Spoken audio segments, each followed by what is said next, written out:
second of three in a series of historical lectures sponsored by the Mount Vernon Historic Preservation Commission. Much better weather this year, or this Saturday than last Saturday. I think it's about 70 degrees warmer. So at least those of you who ventured out for both Saturdays have had some relief. Today's presentation, housekeeping items, there's free coffee in the back, and there's bathrooms out the door around the corner to the left or at the top of the stairs, whichever suits you. Today's presentation is on historic house painting, and it's brought to you by Marlis Svensson. It used to be Marlis Svensson, wrestler. Oh, that's 15 years ago. Okay, sorry about that. My goodness. Forget about that old lady. Marlis Svensson, okay. Marlis has had a presence, her presence is known in Mount Vernon because she was the consultant on quite a few of the houses that Cornell did. There are some other houses in town which she did not do, and if she hasn't seen them, she should see those. But I think the last time you made this presentation was 4 or 5 years ago. There's been a lot of turnover in terms of new people moving to town, so that we felt it was time to put this presentation on again. A lot has happened since the last time in terms of the Preservation Commission as well as historically in this town, and again, we just felt it was appropriate to do it at this time. A brief word about next Saturday's lecture. It'll be from 1 to 3 in the afternoon. Dick Thomas will be putting that on, and that's more of a history of Mount Vernon and its context, so that would be well worth attending also, especially for those of you who are interested in Mount Vernon history.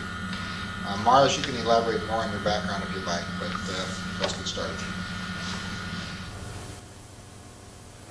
Thank you very much, Ed.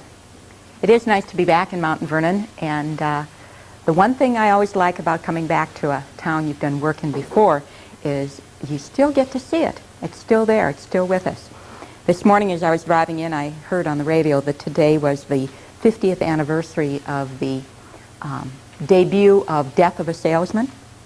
And I thought a little bit about what I do in historic preservation, and that is often what I'm doing. I'm selling. I'm selling the idea of preservation. And today, selling the idea of doing a little bit more for your historic house than is normally done when you put a coat of white paint on it. When we planted the seed of historic paint schemes here in Mount Vernon about 5 years ago, I believe it was 1991, it was a seed that took root quickly, grew. The college was quick to take on the idea of exploring historic paint schemes for their buildings.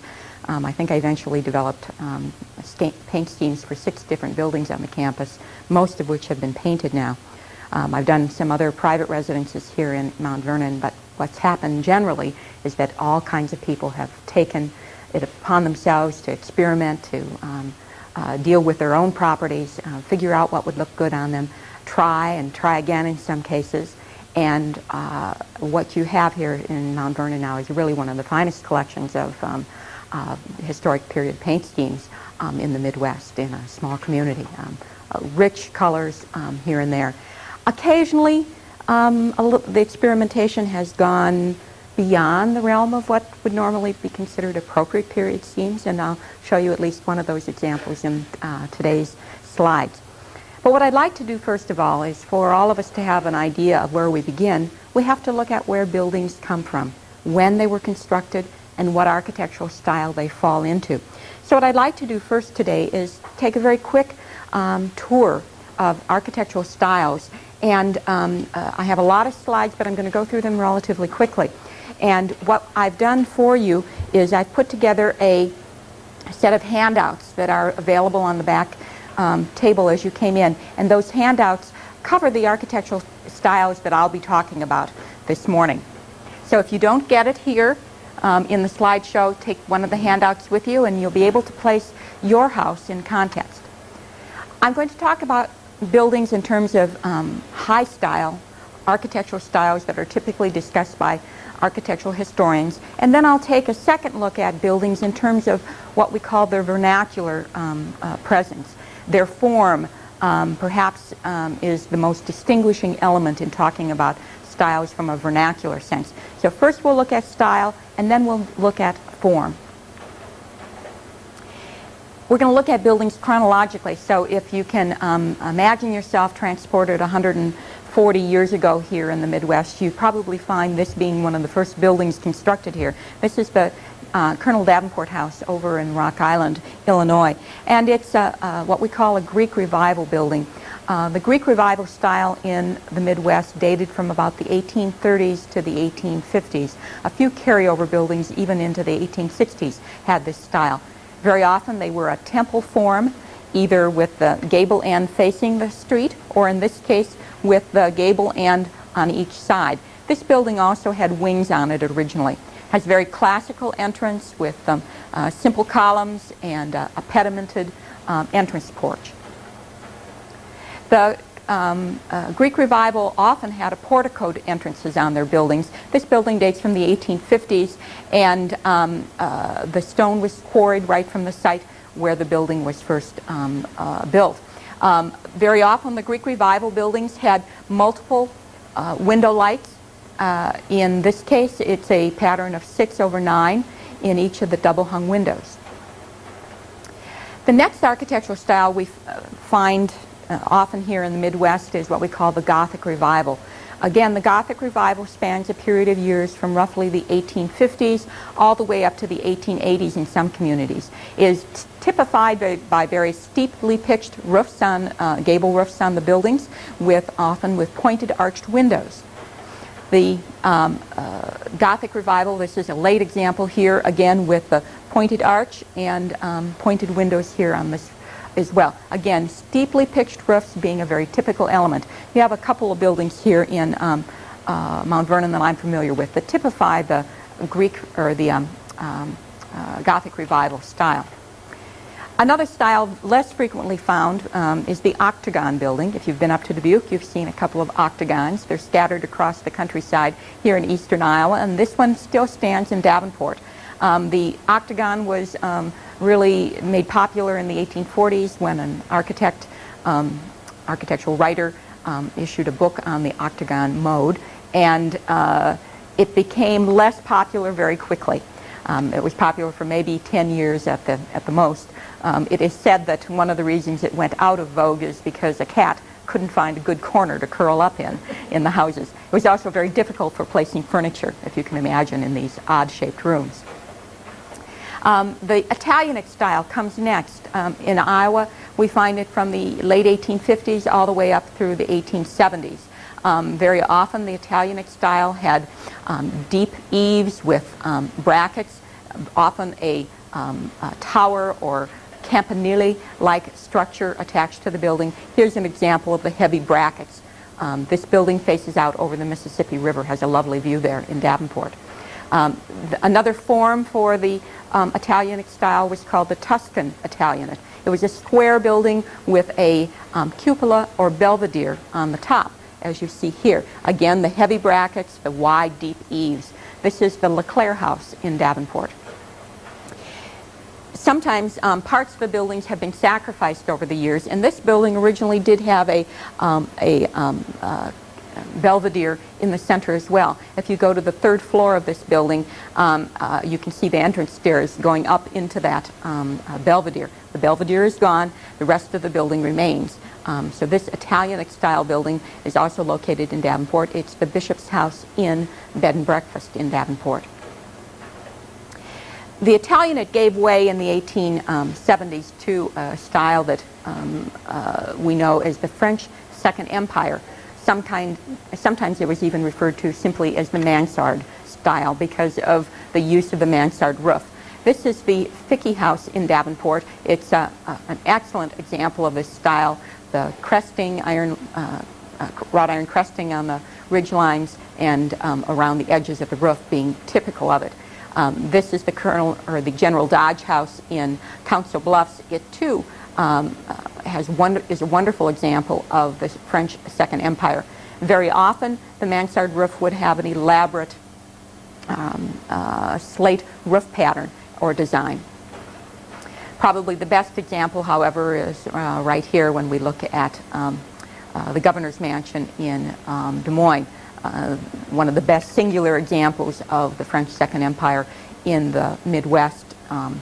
It survives today very, very much intact, and I believe that Dean Thomas had something to do with that building still being with us in its fine form yet today. I think of that every time I show this slide, Dean. So it's nice to have you. It's so nice to have you here, Dick. Now from the very elaborate to the more modest. This is a rooming house in Davenport, which took advantage of putting a mansard roof on it to simply take advantage of the tremendous room space that was allowed by having a mansard on the upper floor. Otherwise, this might have simply been a simple one and a half story house. But instead, the owner put the mansard roof on it, and in operating her rooming house, was able to get a couple more rooms and a little more income for the operation. This one has always been one of my favorites in Davenport. It used to be that, it used to be that the only way I could show a slide of it was to take a view at night. And even then I had to get a little bit of the television antenna into the slide. Beautiful building. However, they did one of the fine things that I have appreciated through the years. They took the paint off this building, and now this is what it looks like today. It's a wonderful, wonderful house in Davenport, and was just in the process of beginning a paint scheme when this particular slide was taken. But to begin, they had to step back and first take the paint off the building and do the restoration that you see here. The next period of styles all fall into what we typically think of as the Queen Anne styles, and they are typically use a tower or turret, as you see on the corner here. They often have a hipped roof with various protrusions and extensions. They often have porches that wrap around, as in this one, sometimes only across the front, but often around more than one side of the building. The Queen Anne is probably the single most recognizable of the architectural styles to most people who think about Victorian buildings. Here we have a pair of turrets with slightly different types of roofs. Very elaborate, very asymmetrical, nothing is repeated sometimes in these buildings. You'll find a turret of one design on one part of the building and quite different on the other one. This one is in Rock Island.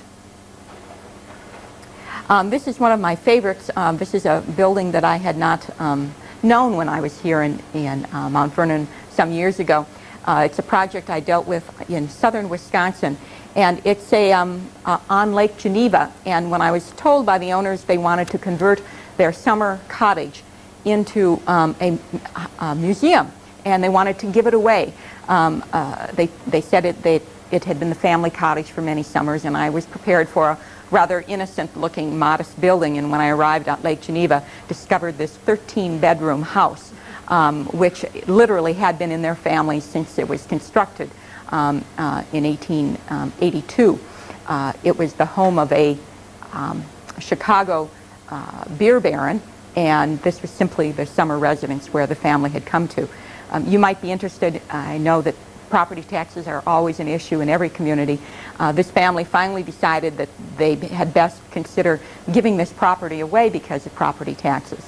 They were paying $30,000 a year in property taxes on this property. So if you think you have it bad, there's always places where it's worse. So this little house called Black Point. Going back, I should point out that when you're up in the top of the tower here, you can look out over Lake Geneva. It is an excellent example of the Queen Anne style because of the elaborate detailing, a little bit of stick style to it as well. The Queen Annes began to have their towers shrink a little bit towards the end of their popularity. Some of them appear as early as 1875 here in the Midwest, but most of them not until the 1880s. By the 1890s, when this house was built, the towers were becoming a little more squat, and the buildings were taking on a little bit more of a what we sometimes call the Princess Anne look. And I'll talk about that more when I talk about vernacular buildings in a moment. The Richardsonian Romanesque style was introduced for commercial buildings and institutional buildings in the eastern states, and found its way into the Midwest, very popular in the Chicago area. This house was built by a stone mason or a stone manufacturer in the Quad Cities. He eventually moved to Cedar Rapids. Edward Edinger was his name. I had the pleasure of having his grandson walk into my office one day and wonder if I knew where his grandfather's house was, and this was the building that he had built. The Richardsonian Romanesque is usually built out of stone. If the surface of the building is rough, then the trim usually is flat or smooth, and vice versa. If the building is brick, then usually the trim is rusticated or rough. Very often they'll have towers or turrets, and very normally you will find that there's no eave across the front. This will be what we call a parapet wall, a wall that actually extends above the roof line. Very typical of the Richardsonian Romanesque style. Round arched windows for the Romanesque.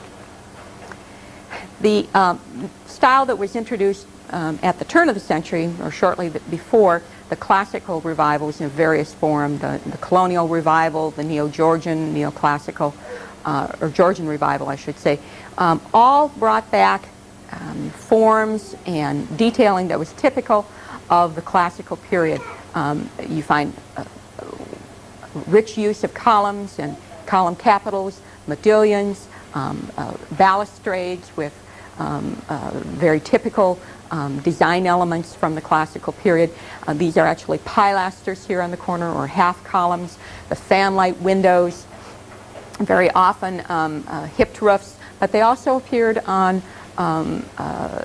side gable roofs as well. But here we have a semicircular two-story porch on the front of this building.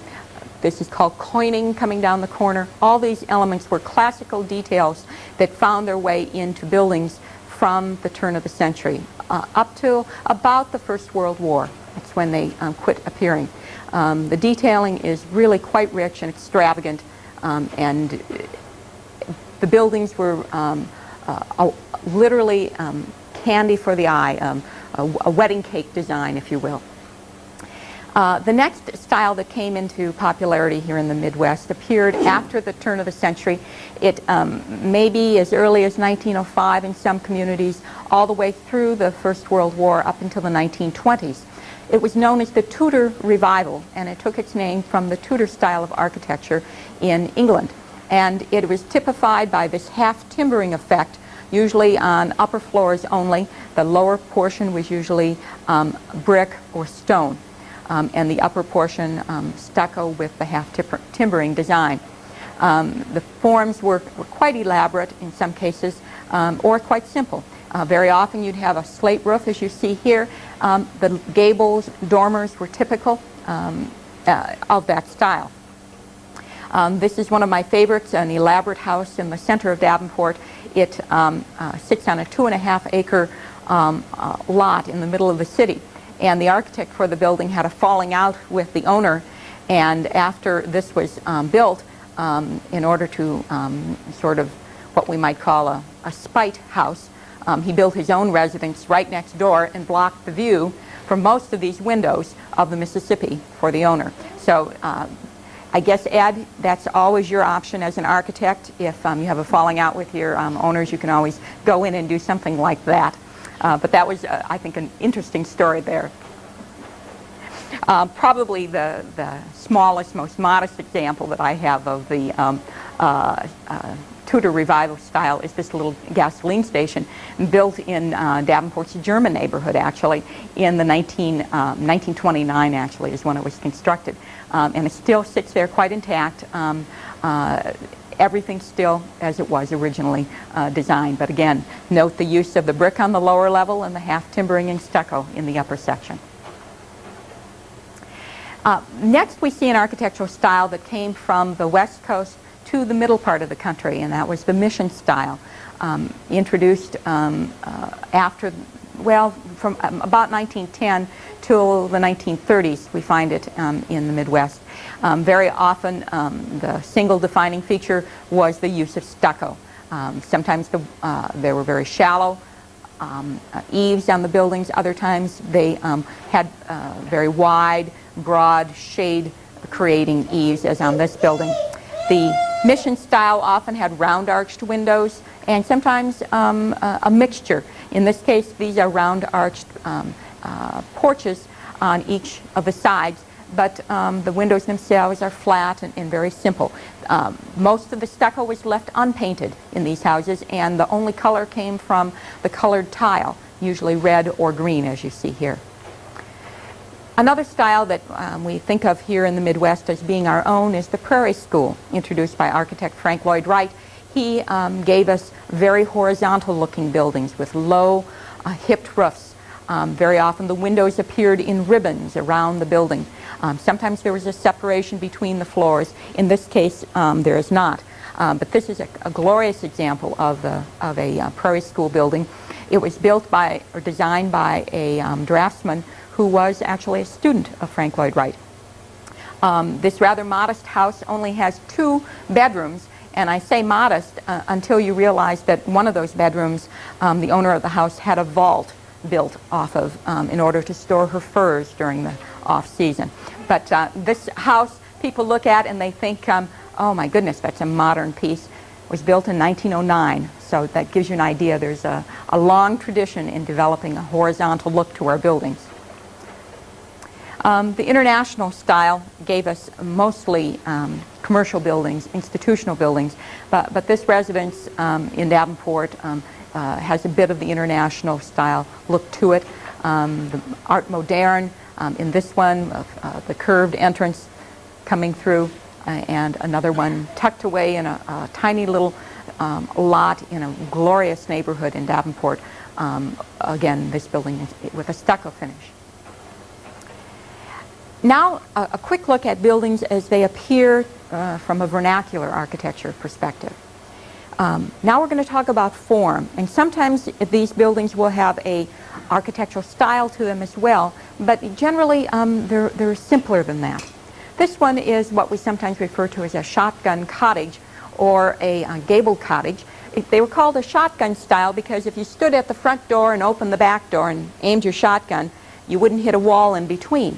There was an interior hall sort of built into the house, and so if you walked from this room in the front through the middle to the back of the house, all the doors would line up, and that's where the origin shotgun came from, shotgun style.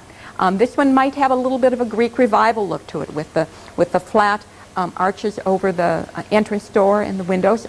Small little modest transom here. This is probably an original window, 6 over 6, and these are replacement sash, 2 over 2. This house was built in 1848 by a carpenter who came to the Davenport area from New Orleans. He was a German.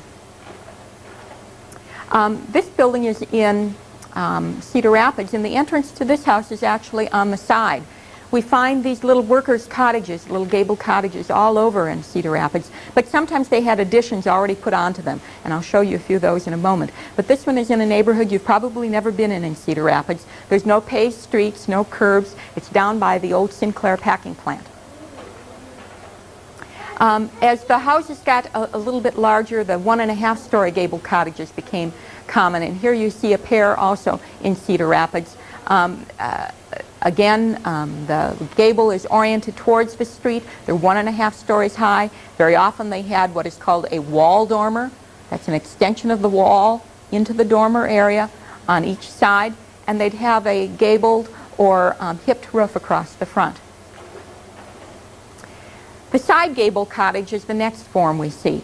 This one is actually was built before white settlement was allowed in Iowa, built in 1832.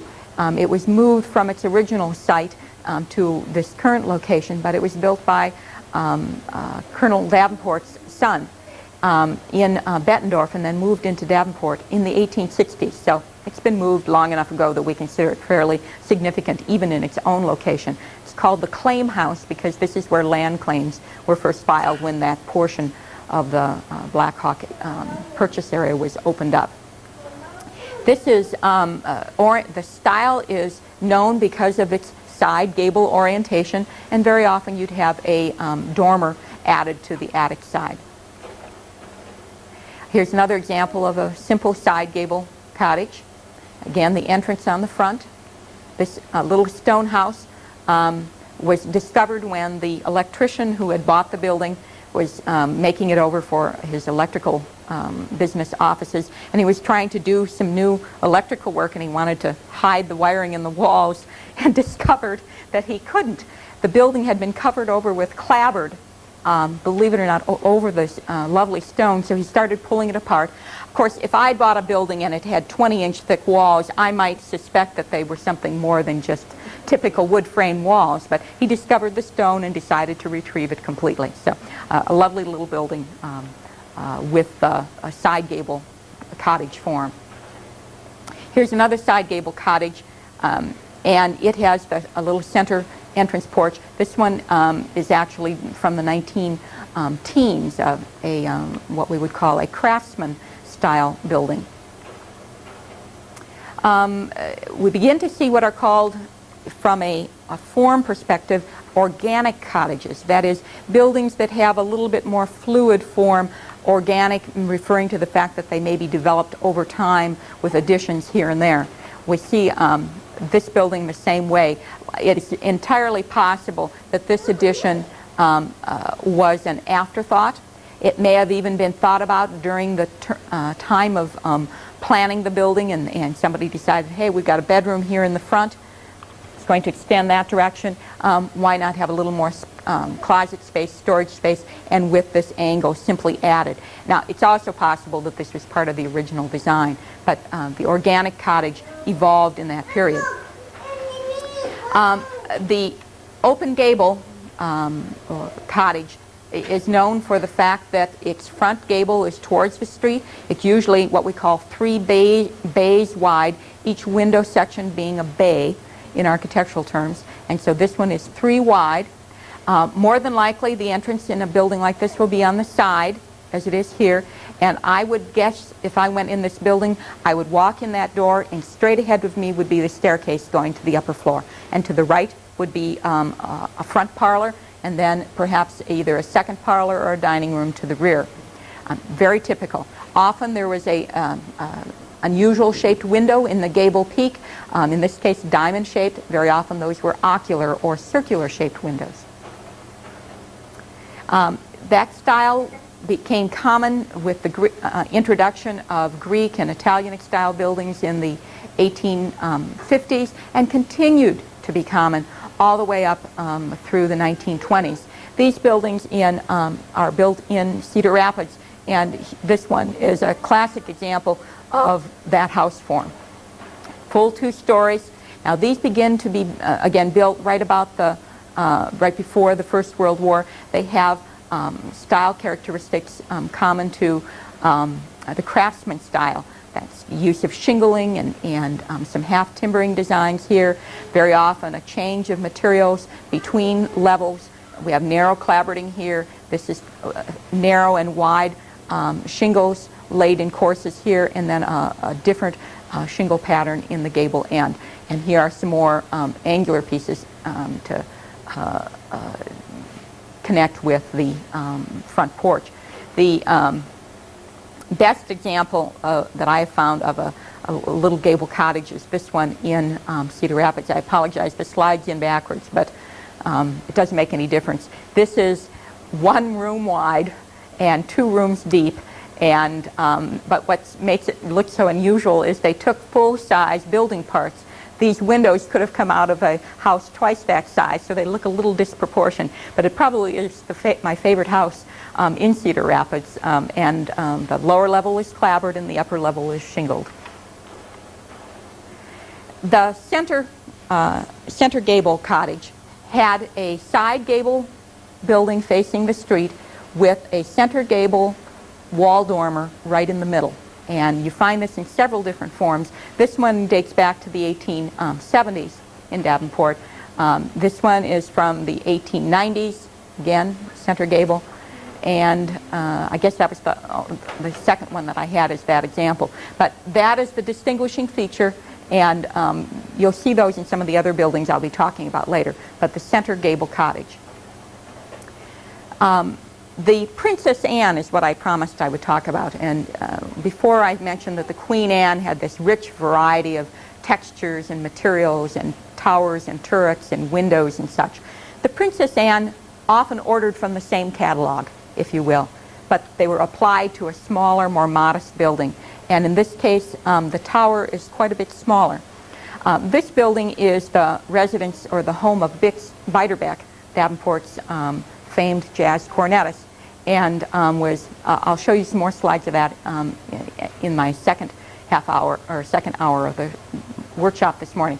But this building didn't always look this good, I have to promise you. This is another example of a Princess Anne. The tower or turret is quite modest and it's off on the side here, but the basic building has some of the same features. They simply removed the tower and left the balance of the building quite intact, something we refer to as a Princess Anne. Another example, again, more modest, very simple in comparison to some of its larger relatives of the Queen Anne. And now we come to the gambrel roof cottage. A gambrel roof is typical, the barn roof that we're also familiar with. And in a gambrel cottage, you have one or more gambrel roofs as a part of its style. This one is right here in Mount Vernon, and is a classic example of a gambrel cottage. Again, with the gambrel roof. In this case, the top forms actually a closed pediment, closed because the bottom section is intact. And probably this dates from about, I would say, before the First World War.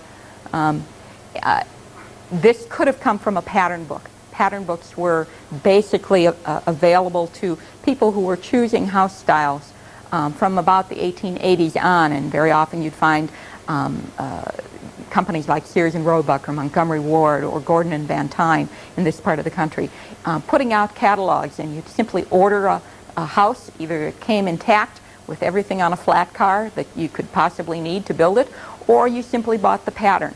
And in either case, it led to a mass production of architectural styles throughout the United States. The hipped cottage is a form that we see in a lot of periods of architecture. So what I wanted to do was start with the earliest form of the hipped cottage. It's probably the single most common house form that we think of in the Midwest today. Became very popular before the First World War, and this is the basic form we're also familiar with. I grew up in a hipped cottage, or an American four square, as we sometimes call them. I had no idea it was anything special until I came to appreciate it within the last 20 years. The cube form of the building with a low hipped roof. Sometimes there was an attic dormer. Sometimes there were dormers on each side. Sometimes they had hipped roofs. Sometimes gable roofs. Sometimes even a little shed roof. This particular hipped cottage has a pair of dormers. The elaborate window treatment is typical of sort of a neoclassical detailing on a basic hipped cottage form. This particular one is another example of again, a colonialized version of a hipped cottage, American four square. This one, a paint job that I did some work with people on. They actually went back and did new stucco work on their upper level because it had deteriorated so, but did a real fine job. And when they invited me in to work on the property, they said, well, what color should we paint our new stucco? And I said, paint your new stucco? No color, don't paint it. And I was able to convince them that we could work with it, and they didn't want to change the roof colors, so we put in shades of rose beige and burgundy and a kind of a simple beige here, almost kind of a rose beige on the walls. But we were able to tie everything together and leave the stucco unpainted. When we got done, they said, why did we ever think about painting our stucco? They had thought it would be ugly. They thought it would look like concrete. And I guess to some it does, but it was a beautiful, rich material. The hipped cottages sometimes had very steep roofs, and sometimes they even had angular sections coming off them, as you see in this one. The side gable cottage I talked about before. This is the two-story version, and this building is in Mount Vernon as well. It has a wonderful entrance here on the side with exposed rafter tails along the eave line. Very often the side gable cottage was used for neoclassical or Georgian revival buildings. This is a superb example of that use. The use of dormers in the attic level is very common. Here's another colonial version, neo-colonial version, again with the dormers across it. The side gable cottage in this time period, the two-story version, was typically symmetrical. For every window you found on this side of the building, you'd find a window on that side. Very often you'd even have double doors. They were to that extent symmetrical. In this case, if you took a knife right down the middle of the building and did a flip-flop, they'd be the same. The last style I want to talk about is the bungalow and the bungalow cottage. This is what we call the bungalow cottage. It had a very broad, deep side gable roof. The roof often extends out over the porch, and centered on it was a dormer of some sort, an attic dormer of some sort, whether it had a triangular or gable roof as we see here. Sometimes it had a shed roof across the front. But this is a classic example of a bungalow cottage.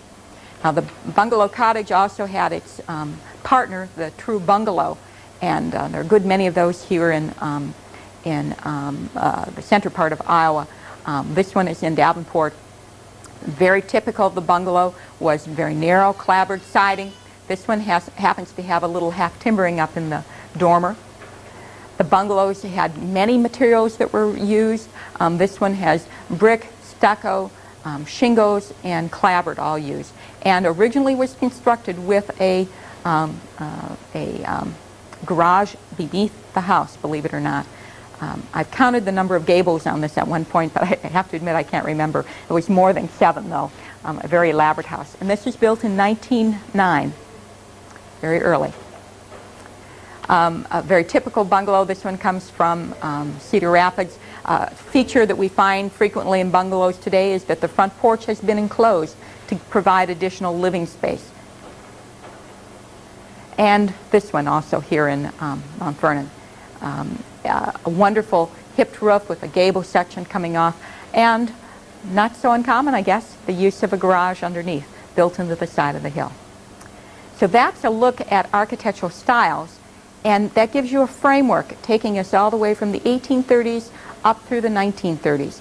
It gives you a backdrop of where we're going to go now in looking at colors. I need to take a break for just a second to change slides, and then we'll look at the next group. Architectural styles as they relate to paint colors. That's, after all, why you came today, right? To find out about how to paint your own house. Architectural styles fall into a couple of different color periods. The Federal or Neoclassical and Greek Revival styles that appeared back in the 1830s. That time frame went from about 1820 to 1850. Very often buildings constructed during that time frame used light colors, creams, white, light grays. Very often you'd find the typical proverbial green shutter on that house. That gave way, however, to another set of colors that were developed for the early Victorian buildings. Now remember, the Victorian era refers to buildings built during the reign of Queen Victoria. Sometimes people think of Victorian as they say, oh, I have a Victorian house, and they think they said a whole lot. Well, they haven't. All it does is tells you when it was built, but it doesn't tell you much about its style. But the early period of Victorian buildings, you begin to see buildings like the Gothic Revival, the Italianate, even the occasional octagonal form of building. These houses very often had earth tones, drabs, drab colors. I often say if you took a modern day color and you took a handful of soot and threw it in the bucket of paint, that would give you the colors of the early, or drab colors of the early Victorians. Generally, houses of that period, and we're talking now from about 1840 to 1870, had 3 colors as a minimum. And if you want to figure out where those colors go on a building, we'll talk more about this in a little later, but basically they went 3 places: on the body of the building, on the trim, and then the third color was used for the window sash, what are called the blinds or shutters, and the doors. So that's the application of a three-color paint scheme. The late Victorians, which came from about 1870 all the way through the 1890s, included some of the later Italianate buildings, all of the Queen Anne's, and the French Second Empires. Here the colors get a little brighter, a little richer.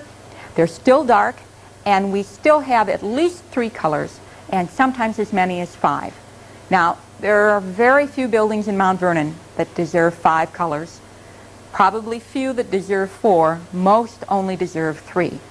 So if you're thinking about using more than 3 colors, it's going to be a rare situation where you'd want to do that. And we can talk about a few instances where that may occur, but it's not very common.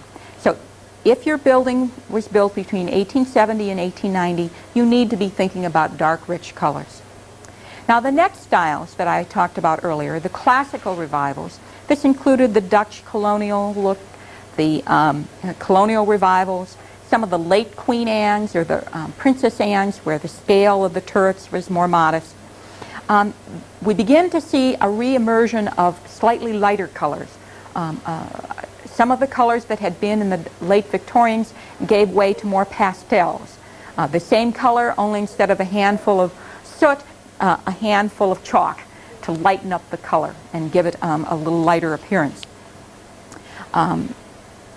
The period revivals, those are buildings such as the Tudor Revival, the Mission Style, some of the English revivals, which I'll show you an example of a little later. They looked at very realistic colors. So, for example, in a Tudor Revival, if you have had to do plaster repair on that stucco through the years and it really needs to be painted, then what you want to do is look for a color that is imitative of the original color of the stucco that was on it. If you're having half timbering boards, you want to look at boards that basically look like the bark on the tree, a reddish brown or a dark brown or a gray brown. Occasionally I've seen the use of green be successful, but you're looking at colors that are imitative, realistic, and very, very simple designs. For mission style buildings, again, you're looking at colors that are light, almost adobe looking in their color schemes. Now another group of styles also had what I would call natural colors, staying away from the pastels. These styles, the prairie, the bungalow, the four squares, the craftsman, you're looking for rather simple color schemes, not a lot of exotic colors. I consider that there are several basic color principles when you start picking out designs for buildings. First of all, you have to think about the placement of the house itself. Is there dense foliage around the house? If there is, that generally means you should consider a lighter color for the house. Is the house largely exposed, or will it be exposed by the time you cut back all the cover of shrubbery and stuff around the house? If that's going to be the case, if it's a south-facing house, consider a darker color. The next principle relates to the size of the house. Larger houses can generally take darker colors, and the opposite is true. Smaller houses generally can take lighter colors. If you paint a small house a dark color, sometimes the effect is to make it look even smaller. Now, the first slide I'm going to show you in this next set sort of doesn't go by that rule, but generally that's the case. Now, the third principle for color selection relates to building details. Generally, projecting features can be painted in a contrasting color, a color different than the main body. Second, small details should not be overemphasized, and I have some examples of that in slides. In other words, if you have a set of porch detailing and there are small little finials coming off of some of the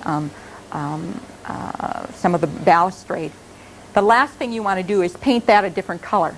You don't want to draw attention in an overly overt way to small details. Another element in painting details, consider using light and dark paints to emphasize what light is already doing to your building. In other words, if you have a part of the building that is always in shadow, or because of the way the trim lays on the building, a part of it is always projecting and the balance is always in shadow, consider painting those two parts of a building in different colors with a darker shade emphasizing where the shadow is. And I'll give you some examples of that in a few minutes. In other words, what you're doing is simply helping nature do what it already was doing. Another principle of painting, basic principle, is the use of gloss and semi-gloss paint.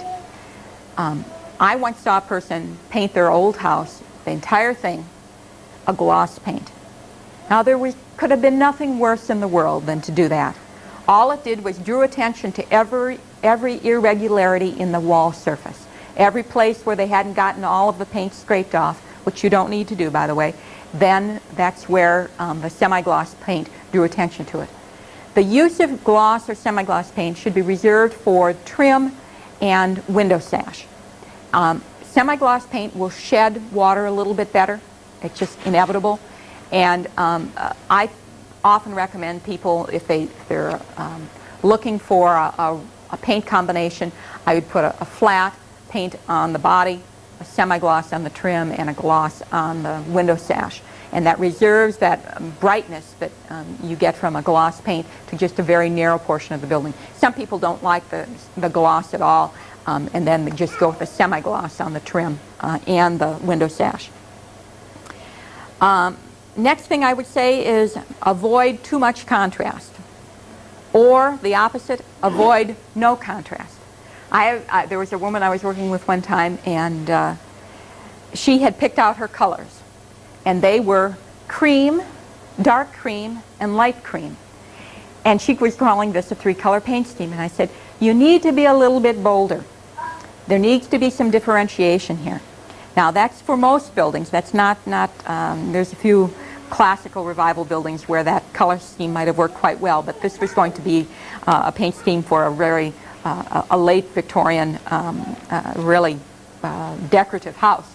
She was afraid of using color, and when I went on the inside of her house the first time, I understood why, because she had the walls white, oyster, ivory. You know, she was afraid of color, period. And the Victorian house is not for the faint of heart. So use of color should be done willingly and with great vigor and contrast. But you also need to be careful when you're using that variety of color not to pick out the wrong details. I've had some people tell me what they plan to do with the building, and they intended to take their color and just pick out tiny little details here and there, and they weren't connected. The classic example is when people try to paint brackets a different color than the trim they're attached to, the cornice they're attached to. And when they're all done, they look at the building and they say, well, they're just sort of hanging in midair. And that's exactly the way they look. There are parts of a bracket that you can paint in an accent color, but the basic bracket is generally painted the same color as the soffit and fascia that it is attached to. I'll give you an example, a very visual example, why you should not paint brackets a different color.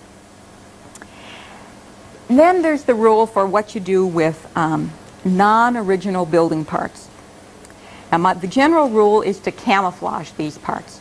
If somebody has put a new addition onto your house much later, or maybe it was even only 50 years after it was built, one of the things you should try to do is not draw attention to it, paint it in a different color, but simply let it be camouflaged.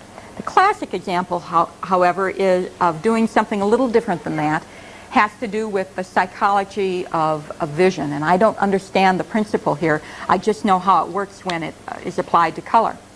And that's the situation that occurs when you have had a building that has been converted into an up-down duplex, and they attached a metal staircase to the exterior of that building. And that metal staircase, when it was originally attached, was painted black. And that metal staircase has always been painted black. So you decide you're going to paint the house now, and you're going to camouflage it, so you're going to paint that out. I can guarantee you that people will notice that staircase more if you try to camouflage it as a part of the building than if you leave it black. And I'll tell you why. Our mind thinks a metal staircase should be black, and it can look at a building and see right through that staircase and never even notice it's there. Now what you may want to do is select colors for the building that are a little darker, so that when you look at that black staircase against the backdrop wall, that back wall might be of darker shade rather than a pastel shade. But don't change the color of the metal staircase. The other reason is it's much harder to maintain. Once you start putting a different color, a lighter color, let's say, over a darker color, especially on a metal surface like that that's exposed to the elements, it just starts peeling. So leave it black. That's a color that will be very easy to touch up over time. It's sort of like the other lesson that I've learned, and feel that there are situations where you can do otherwise. But I generally am now instructing people, suggesting people, paint their stairs, entrance wood stairs, and porch decks a shade of gray. You can experiment and do darker shades that fit into a color scheme, and that's all right. But generally, I think you will be happier over time if you stick with a shade of gray. Now, there are a range of grays that will be more or less appropriate, but gray seems to weather well. There's a reason why porches were painted gray for so many years. It seems to not wear nearly as poorly as the darker colors. Dark greens, dark reds are lovely colors on porches, but they tend to peel very quickly. And if you have a gray underneath them, then you just get your gray paint back again. You can change your shade of gray slightly to fit with the foundation of the building or the general building paint scheme. But I have gone sort of in a reversal in the last 15 years that I've been working with paint colors, from recommending colors, which were done in the 19th century, to recommending shades of gray. Other things that you do want to camouflage, however, are gutters and downspouts. Paint those the same color of the feature to which they are attached. In other words, if it's attached to the side of the building, paint it the body color. If it's attached to the corner trim board, paint it the corner trim board color. Don't do what people do on modern houses. On a modern house, they often will pick out a different color for that downspout and accent it, draw attention to it. Well, you know why they have to do that? It's because there's no other detail on that house. And so they paint the downspout and the gutters a different color. That's not true in an old house. You have plenty of detailing, so don't draw attention to your gutters and downspouts. Awnings. Awnings are generally not a feature that you should look to have on your old building unless you really, really have a sun problem. And generally then I recommend planting a tree as opposed to having awnings. If your awnings are to be there, they should be incorporated into the color scheme, obviously. And believe it or not, the life on a fabric awning is about the same as the life on a metal or fiberglass awning. So keep that in mind. I have seen good fabric awnings last for 15 years. Now, what are the steps in basically selecting paint colors? This is what I generally recommend. First, you have to determine where your house fits in time and style. So thinking about what I talked about this first hour, you look at where your house fits and then think about the range of color possibilities. Then look at your roof color. Do you plan to keep your roof there for some years? If you do, then keep that roof color in mind. Get a sample of that shingle and take it with you when you're picking out paint colors or considering what you're going to do. Then begin to do some do-it-yourself paint sampling. That basically means every time you go into a store where they have paint colors available, you pick up what they have. And you do this all over until you have all the color samples you could possibly want in front of you. And then you begin to think about what colors are the best ones for you. So you've looked at the age of your building, you've looked at the framework of style, you've got some colors in front of you, you know what your roof is. Then the first color you select is your body color. This should fit your taste, and I will bet that you can probably find a color within the range of possibilities that are appropriate. Then you look at size and location of the house. That small, dark idea I was talking about before, whether it's in shade or not, whether it's north or south facing. After you've picked a body color, then you think about the possible trim colors you might want. Generally, you can work it either way, but I generally find it easier to work with a darker body color and a lighter trim color. Now, that's not always the case with 19th century colors, but it's generally the case. In the 20th century, it often reverses, where you have a lighter body with the darker trim. In looking at how to work with colors, very often with body colors you may have more than one body color. If your building has a pronounced division between the floors, sometimes that's just what we call a storyboard, separating the two, or if it's different materials, let's say you have clapboard on the bottom and shingles on the top, then you will stack different colors. In general, darker colors go on the lower levels, lighter colors up above. The roof shingles are the very darkest, so what you want to do is stack your colors. Sometimes houses have three levels, and then you will take a dark color on the lower level, light color on the second floor, and a dark color in the gable ends on your third floor. Trim colors are often used for corner boards, for horizontal and vertical parts like that storyboard I was telling you about, for pilasters or half columns against the building, for the water table, that's the board that goes along the base of the building right on top of the foundation, or anytime you have a vertical or a horizontal board that is different than the main body. That third color, as I told you before, is reserved for the window sash and doors. Now, occasionally there's need for a fourth color, and that gets attached to parts of brackets, not the whole bracket, but to detailing on a bracket, parts of modillions, perhaps some fretwork or detailing on the porch area. Sometimes the recessed areas get painted in the darker colors, as I talked about.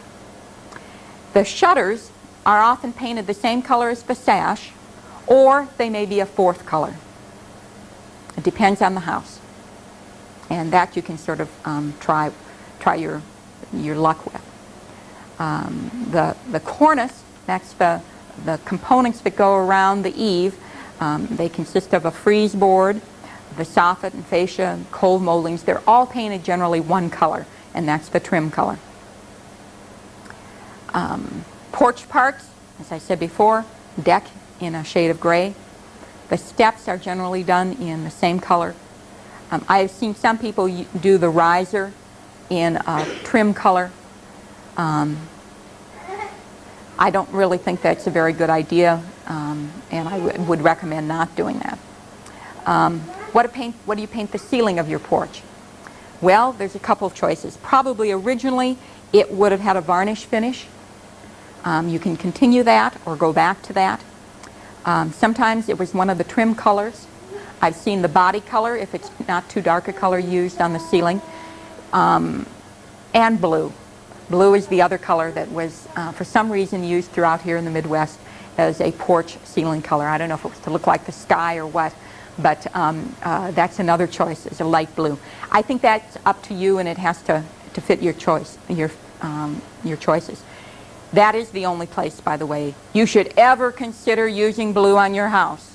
Don't put it anywhere else on the exterior of your house except the ceiling of your porch. It's the only place. The foundation. Hopefully your foundation has not been painted, but if it has, then what you should try to do is paint it a foundation color. In other words, don't paint it one of the trim colors of the house.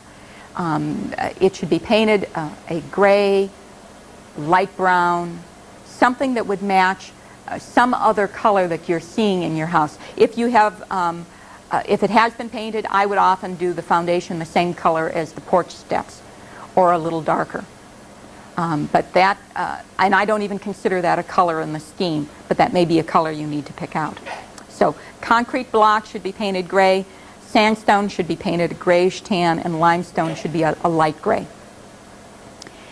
finally, there's what I call the blue house gene. The color blue was not used in the 19th century for painting houses here in the Midwest. So forget about using blue. Why? Well, it's not a stable pigment. Even today, people who paint houses for a living will tell you that blue will be the house they come back to paint the soonest. It fades easily. I've been was in the real estate business before I moved from Iowa, and one of the things realtors always knew was that you could always count on a blue house taking at least 4 weeks to 6 months longer to sell if it were not painted blue. It doesn't. It looks wonderful on the paint chip. It looks great in your bedroom. It looks fine in the bathroom. Blue is a great color for the sky. It's wonderful for eyes. It doesn't belong on houses. So thinking about the low curb appeal, the fact that it fades easily, it wears faster, just don't do it. If you must do blue, think about gray. And if you must, there are some shades of blue-gray that are acceptable. But even here, I would warn you to not paint your house like a large gray Navy submarine. You want to get natural colors into it. And blue, although it's in the sky, you don't find it many other places naturally. I mean, most of the blue flowers that we grow are hybrids. Most of them don't grow in nature in a blue color. So what you want to do is stay away from blue. And I'll give you all the visual reason why you should avoid blue when we look at the slides now here in a few minutes. So before we do that, are there any general questions? Yes? How do you have a house that's built of the stone? I think it's called slump stone, but I'm not sure. It's the molded concrete blocks, which have a cut face on them. And it's kind of a yellowish, pinkish. Well, I would probably think about the fact that they were not painted originally when the house was built, and I would probably try to imitate the unpainted color. Well, we want to keep all that natural. The first floor is all in this stone. The second floor is all in the brick that matches the second story. And then we don't know what color to do the porch because that's Okay, well, we'll get to some of that. We'll get to some of that. Why don't we look at a few slides first, and you may get some ideas. And then when I'm done with the slides, what I'd like to do is if any of you have brought photos or have specific questions that you can explain to me, we'll try to answer those in some detail. So why don't we get the lights, and Ed will turn on the projector for me too. And then we'll take a look at some examples of color schemes that I've worked with, some of which I've not, but are examples of buildings that I've seen through the years. I think if we turn off the other set of lights, we'll get a little bit better resolution on. Someone told me how nice the slides looked the first time around. Well, part of that is because we have a nice dark room. This little house was one of a series of 8 white houses in a row along this street. And one of the housing groups that I was working with in Davenport at the time, I've been working with one of the rehab specialists, and this was his first attempt at doing a multicolor paint scheme. And it worked quite well. The only thing I would say is wrong is that the porch support detailing should have been done in the dark green to match the corner boards. But what had been a little house that had faded into the background and nobody even knew was there suddenly became a wonderful little house, and the owner was just delighted. And one of the things that he did right from the start was picking the right roof color. The new roof was red, and it's a great color to work with if you're selecting a new roof color. This house had been abandoned for about 15 years when the owners got it. And what they wanted to do was to continue using it as apartments, but they wanted to give the house some new life. And so one of the first things we did is we researched the building. We found what it had looked like. It was designed by a German-born architect and constructed in 1872. So this is what the house looks like today. The colors go back to, this is not a historic color scheme, it is a period color scheme. What's the difference? A historic color scheme would have looked at this photo and tried to match up what the colors might have been here, we might have done paint sampling, and look at how this detailing is outlined in a nice dark board, dark color. Instead, the owners decided they were going to do something appropriate to the period, and this is what they ended up with. Colors that might have been typical of the period but not used on this particular house. The result was still very good, and the window sash and the shutters, and these are operable shutters, are all a nice dark rich brown. The brick on the main house was originally a light color brick. It wasn't quite this light, but was close to this color. And the only thing that, if I were them, and I would have done a little differently, is I would have found a way to incorporate a dark color into some of this trim to pull back what was there originally. So using the historic photo is one way to help you in guiding your color placement. This house, a little open gable cottage, had been painted all white with green trim, with green window shutters for years, and nobody believed it could be anything but that. But what we did here is we put on a color scheme that the owners were comfortable with. It's not a real elaborate color scheme, but it worked well.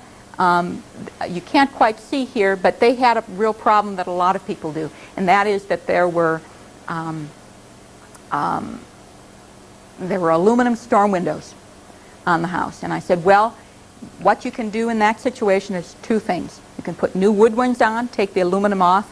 In most cases, the aluminum windows are now shot in old houses and are leaking like a sieve. All they do is keep bugs out. That's about the only thing they're good for. They're certainly not very good for insulating value.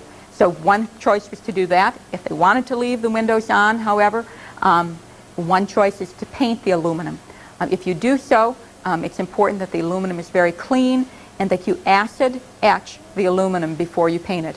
In general, the paint will last on the aluminum as long as it lasts on the rest of the house. So that's one choice. Here's a little detail on this one. And it worked out quite well. Again, the shutters, these are not operable shutters, but they were mounted in a fashion that makes them look like operable shutters. They weren't hung out here on the wall. They were hung connected to the, as if they were closed, they would actually function. This building had its tower removed some years ago, and the owner reconstructed this tower based on some suppositions, some ideas, and it just didn't quite fit. And he came to me and said, I need to do some repainting, and do you have some suggestions? So we basically came up with this combination. We changed the gray on the foundation. I want you to look back here a minute. We went from this blue gray that you see here, which is not a natural building material, to a brown gray here. He wanted to have the green steps. He was just fascinated with dark green, so we did that here. And we took the green and we put it in the recessed ends of the brackets. The brackets themselves are painted the cream color to connect, but the ends, the recessed areas, were painted in the dark green. Window sash in the dark green, and then we did some detail painting here that he had not done correctly previously, so that the tower connects a little bit better. Let me show you what it looked like before. You can't see any of the corner board here, or this board across here connecting it. And so we did that to make it have some levels to it, so that it stood and did not look quite so tall and out of proportion. And I think the end result was quite good. I was real pleased with the end result. This building allowed us to do, more elaborate detail painting than we do on most houses. Most people don't have either the stamina or the pocketbook to do this. But this house was a really fine building to do it with. And we basically did a, let's see, 3 or 4 color scheme here. But it was where we applied the detailing that got to be quite attractive. So this is a case of a house where we painted the aluminum storm windows, the dark red. We incorporated the red into some of the trim along here. But again, notice how the brackets are painted in the cream color to connect correctly on the cornice. Now, if they got a little carried away here, and if I were them, I would not have picked out these little finials here, or pendants on the brackets in the red. I probably would have just kept that as a solid color. Here's an example of doing the crown molding in a contrasting color. That's the dark red up here. That's more than most people want or need to do. But the painting of this applied detailing, scroll work along here in a contrasting color did make sense. If that would have been painted the same color, it would not have stood out at all. So this worked really quite well, and they were meticulous in how they brought it together. Now, generally, I do not recommend highlighting the base pieces and these sections in contrasting colors. It's just too much. It's overdoing it with the detail.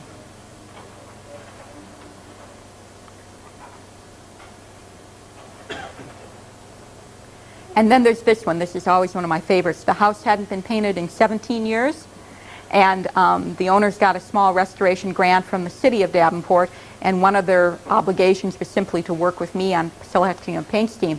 And so they did, but they just thought I was crazy with the colors I selected, and we started putting on the colors, and they still thought I was crazy. But it takes great fortitude and courage if you're painting your old house in order to have the end result produce what you want.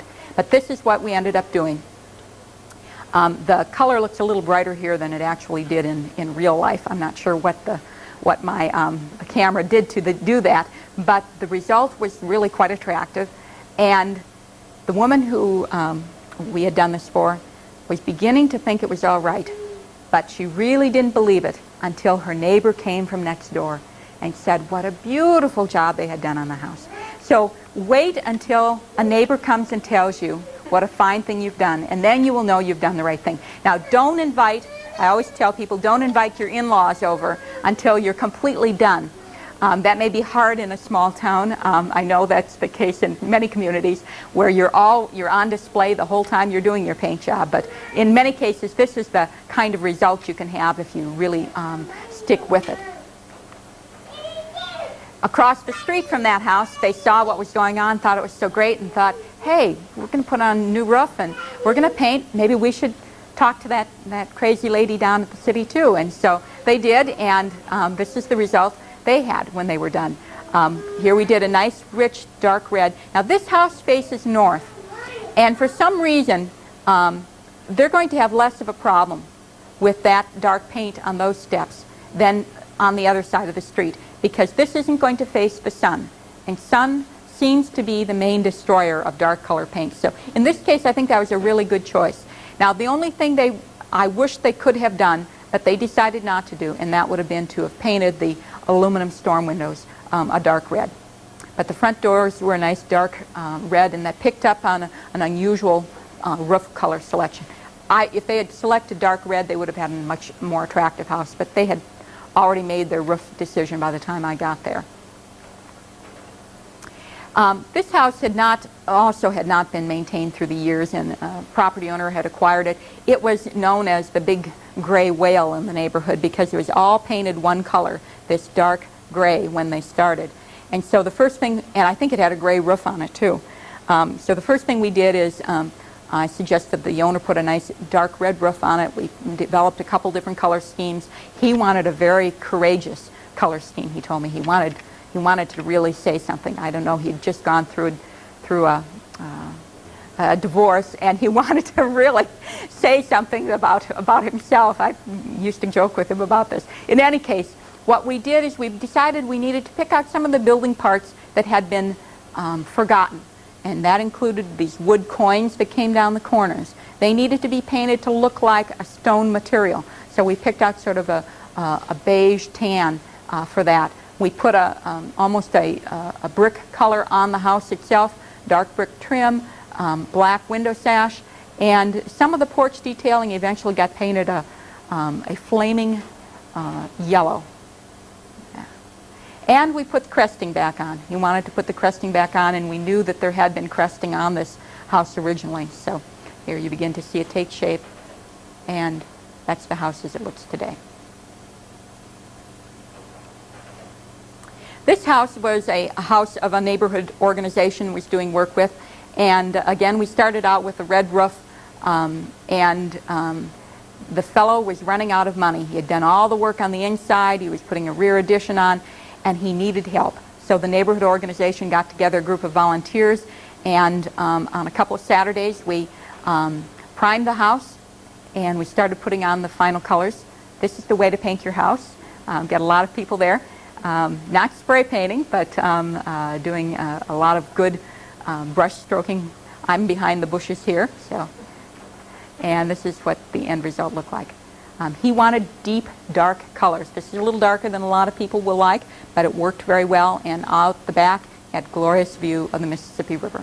And he was able to take, I think this was a successful use of a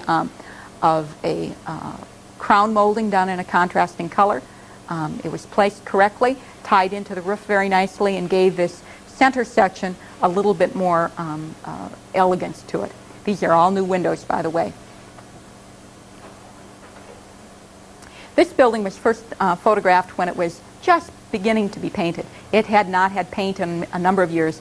And I picked out the set of colors here, which were late Victorian now, classical revival colors, creams, yellows, light grays being very common. And I picked out the set of colors here, which was a couple of shades of gray and almost an olive green for the window sash. And when we got around to the other side, they found a section of the building that had somehow been covered over, and they were uncovering it, and they found the paint colors that were on the building, and believe it or not, they were the colors that we had selected. So we knew that we had done the right thing. And this is the building as it was finally finished. Very wonderful building. It was lived in by a lumber baron in Davenport, of which there were many. Now we're going to step back in time and look at a few commercial multifamily buildings. And I know that this is not what you're going to be doing here, but I think sometimes it's still helpful to see how the colors were used in those buildings as well. In this case, it was a row house tenement building that had been apartments its whole life and had not been occupied now for a number of years. It was all painted this battleship gray. I don't know where, but they must have had a good deal on that paint, somewhere in Davenport. And the entrance, you couldn't even tell it, but there's an interesting detail in the brick arch here, a segmental arch here, and a sandstone keystone.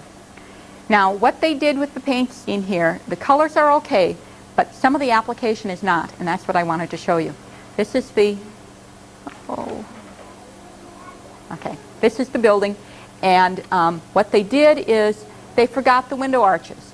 They picked out these keystones very nicely, but where are the window arches? They're gone.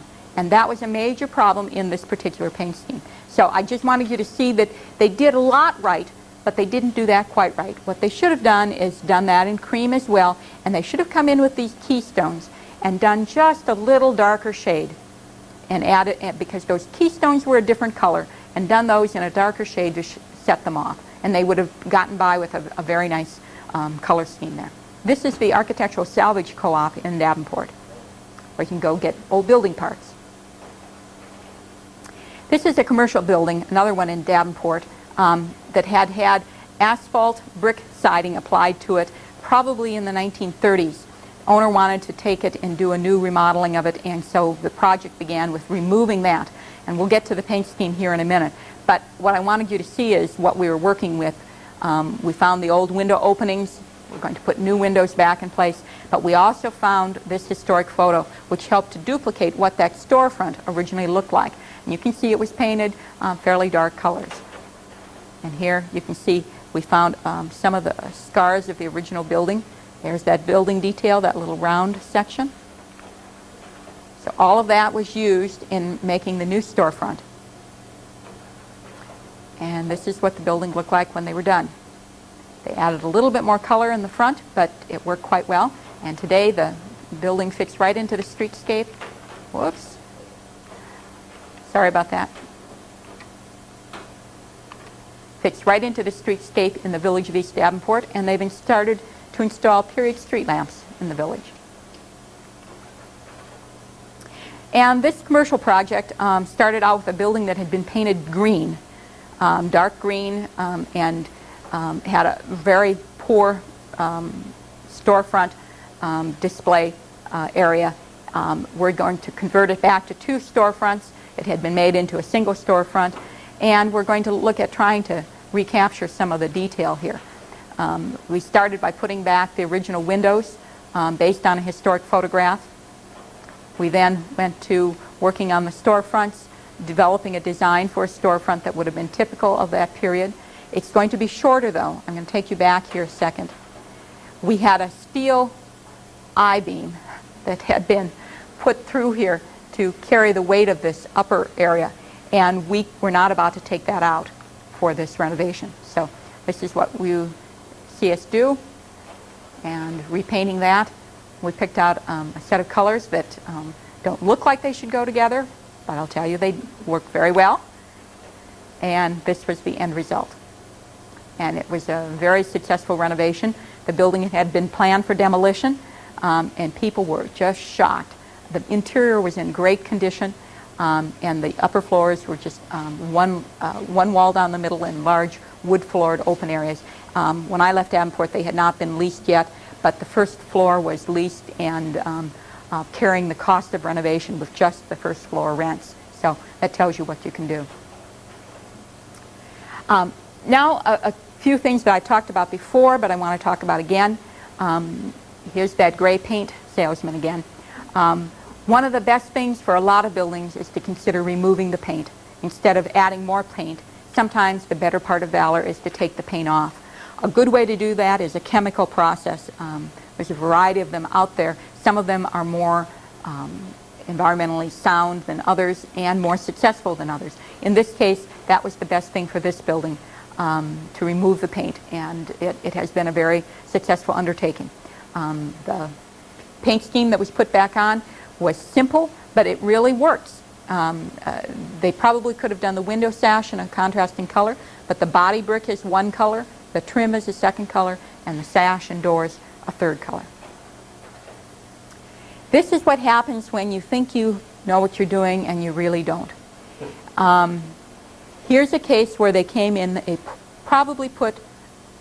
could not have put a worse color on the foundation. It came out to be sort of an orangey tan. And they drew attention to this foundation. This foundation had never been painted before. And they painted all of this work, and they should never have done that. You never paint anything that hasn't been painted already. Now the body colors are okay, but what they did is these brackets, these medallions stand out in a way that they really shouldn't. This is a building where this material would have been far better if it were going to be a contrasting color. Here's a case where the two should have been close to the same color, and bring this out in this dark green rather than the cream color. They didn't know, the colors are misplaced here. And the same thing up here. It just doesn't work. And then they went and they put the wrong colors on the window sash. The window sash should have been the dark color. You always want your window sash to be the darkest color in your scheme. And they got a nice dark green up here. Why they didn't use those on the window sash, I don't know.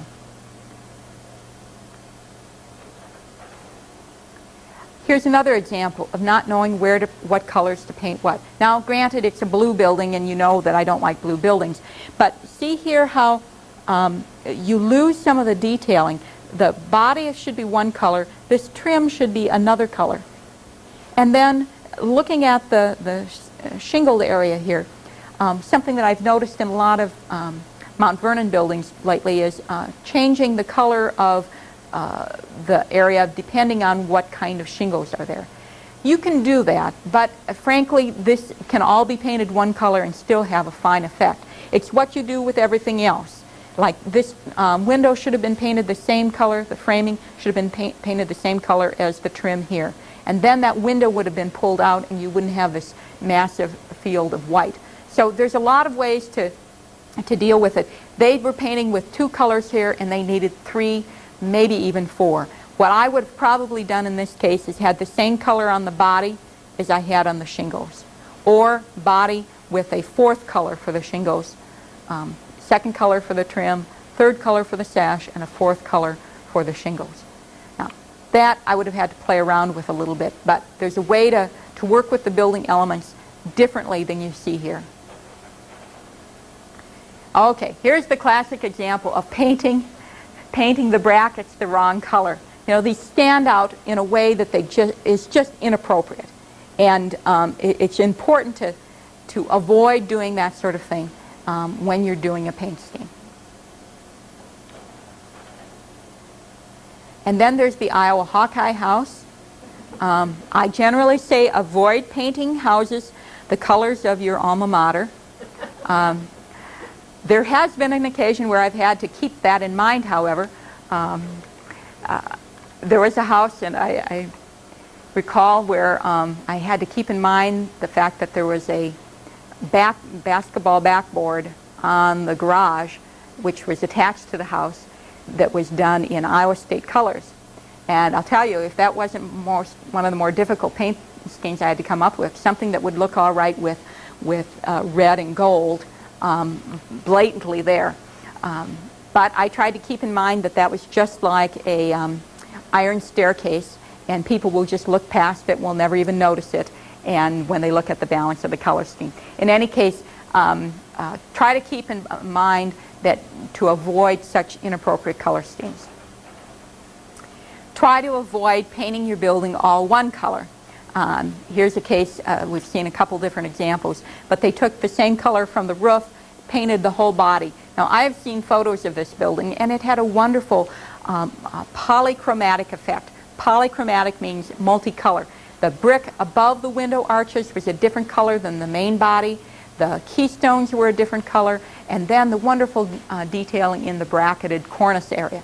So multiple colors is appropriate. It's just how you place them. Try to avoid color schemes that are peculiar. This one we called the Pumpkin House. It was finished in October, and that may have been why, but the bright oranges were just, these are color schemes that are what we call boutique color schemes. They're not period color schemes. They're modern, late 20th century color schemes applied to a late 19th century building, and they just don't work. And then there's this house in Mount Vernon. It's an example of too many colors, and it's also an example of where the blue doesn't stay very well on the house. The ideas were nice to do a multicolor scheme, but frankly, this house has more colors than it needs or should have. And finally, I'd like to conclude with a set of blue houses, blue buildings, and most of these will speak for themselves why blue doesn't work. This building had a perfectly fine set of brick across the front, and the woman came in and she was going to have the interior of her business have a color scheme of blue, and by golly, she wanted the outside to be blue too. And I said, that isn't necessary. What you do on the inside doesn't have to match what you do on the outside. After all, when you're on the inside, you can't see the outside. And when you're on the outside, you don't see the inside. She didn't agree with me, but this is what the result was. And then there was this fine house that somebody came back from San Francisco and had seen some of the boutique color schemes on the painted ladies out there and decided they were going to do. And the blues began to fade shortly after they went up. Those have now been removed. Then this little blue cottage. Actually, this one is a situation where the house had not had paint in so many years. In the neighborhood, we were all just so glad to see it with any paint on. We'd accept almost anything. But again, it will fade and will need to be repainted sooner than you might think. Even if this had been a gray rather than the blue, we could have tolerated it. And then there's the house I showed you before as an example of Gothic revival. This isn't the best color scheme in the world, and you may be impressed when you see this at first. I don't have another photo of it, but now that blue has faded, it is peeling something terrible, and because they did such a costly paint scheme, they're not going to reproduce it. They went around each little detail here with the tiniest little brushes, and I told them, I said, that's crazy, it's way too expensive. Save your money, you're going to need to repaint in another 7 or 8 years. But they didn't listen, and this is the paint scheme they ended up with, and it's got the right color roof though. They'll be able to do something with that later on. Another blue house just doesn't make it. Looks like the sky, doesn't look like the house. And here's another example of that blue paint fading and popping right off the building. It just is not a good paint color. Another blue building just doesn't make it. And this little blue one doesn't make it. All wonderful blue colors. They just belong on clothing and in bedrooms and the bathroom. You've heard it from me before. It just doesn't work. I'd like to conclude with two building examples that show you what you can do when you work properly and well. A lot of your houses through the years will have been covered with some sort of synthetic siding, including asbestos shingle siding, or what we call transite siding. If properly removed, carefully removed, it's not a hazardous material to you or your family. So removing that is one option, and that's what we did with the Bix Beiderbecke house in Davenport 3 years ago. We removed the transite siding and rebuilt that front porch to match original photos. Now, the color scheme the house should have been a little richer, a little darker, but the film was going to be used for a movie on the life of Bix Beiderbecke, and it was being produced by Italian film producers. And so their idea of what that house should look like was this. They thought it should be as close to the White House as possible. And the only thing that we did right was we were able to rebuild the corner porch and extend it around the corner. So the house will need to be painted again someday, not too far in the future. And fortunately, it will be an easy house to paint. So removing siding is a good thing. Here's another one. This one had not been repainted, as far as people knew, in about 20 years. The last time it had been painted, the fellow had simply taken all the paint he had owned, mixed them all together, and come up with a single color, which nobody could quite describe. So the owners came in here and wanted to do a memorable color scheme, and this is what we were working with. All the building parts were there. They just needed to be dealt with good paint colors. And we ended up with a 4-color paint scheme.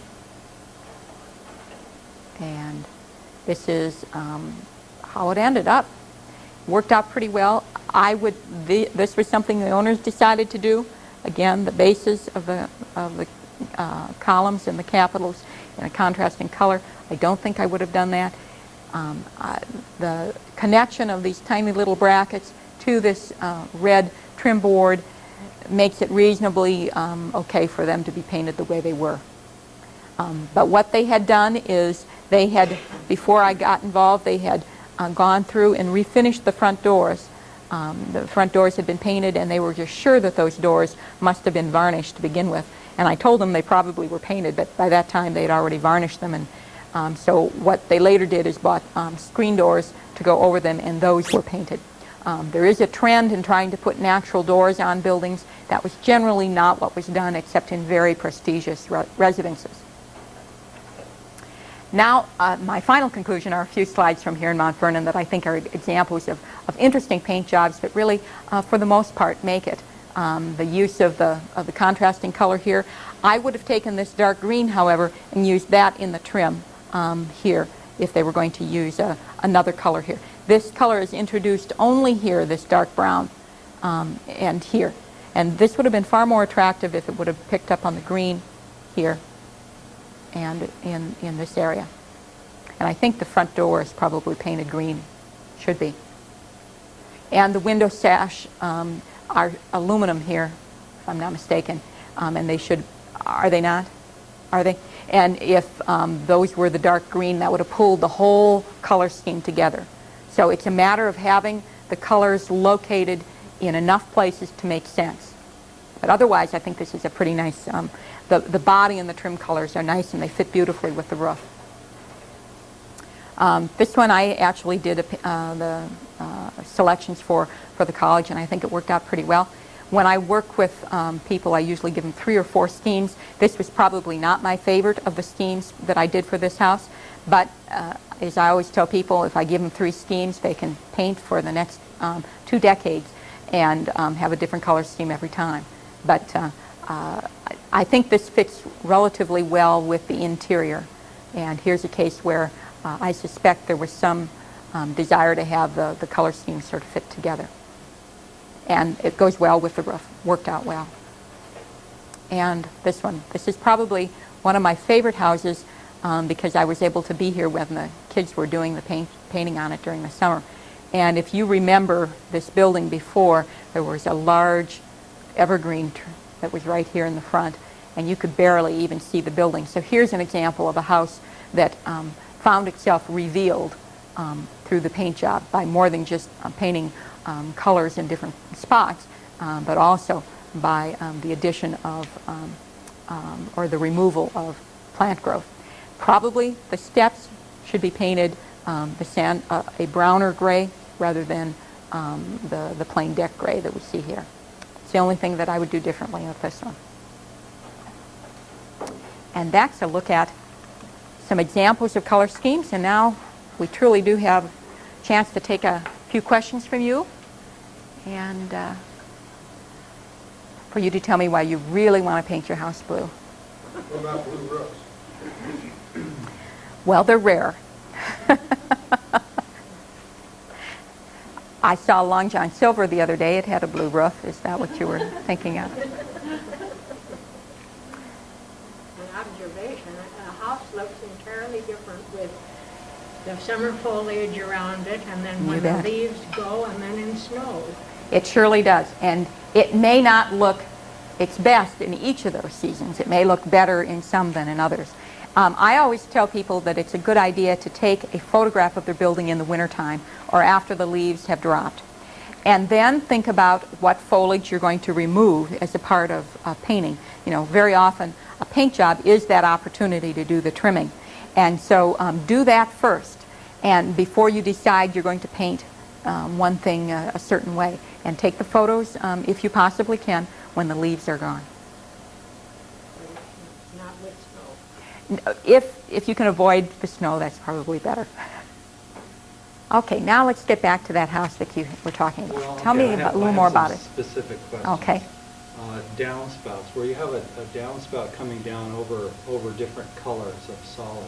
Can you actually try and camouflage that by changing the colors of the downspout, or do you? I have try seen and it do done, but my recommendation is to take the basic color that it appears most often, and if that may be let's say a corner board, and then it comes down over a foundation. I would paint it the corner board color and continue that down over the foundation. That's a case again where if you try to be too cute with it, people will notice that. And more than likely, unless you're doing a historic restoration and you're trying to camouflage something that is a very modern improvement, such as a historic house, and you want to camouflage the fact that you have electricity going into it, you may find there a case where you might want to camouflage more exotically. But generally, I would paint the gutter or the downspout the same color all the way down. Yes. I was wondering about shutters. Do you paint, or do you put shutters just on the front of the house? I know some had it and the sides did not have it. Where do you stop? My recommendation for shutters is if they didn't appear on the house originally, don't put them on now.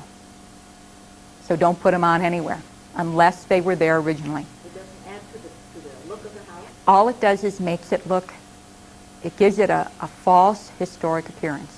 You can get enough color and variety into your house with painting the trim in contrasting colors. So if there were no shutters there originally, all the shutters that I showed you were originally working shutters except for one house. And so they were shutters that were hung on the windows originally. So. Okay, but this is a house probably 20 years old. This is not a okay. period house at all. Well, then you can do whatever you want. Okay.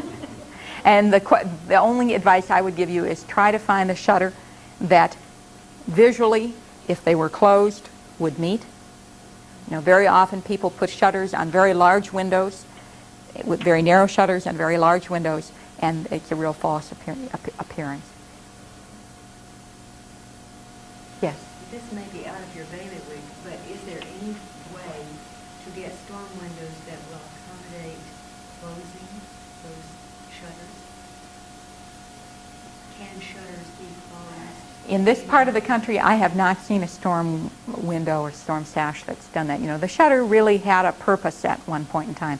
A movable shutter doesn't anymore. The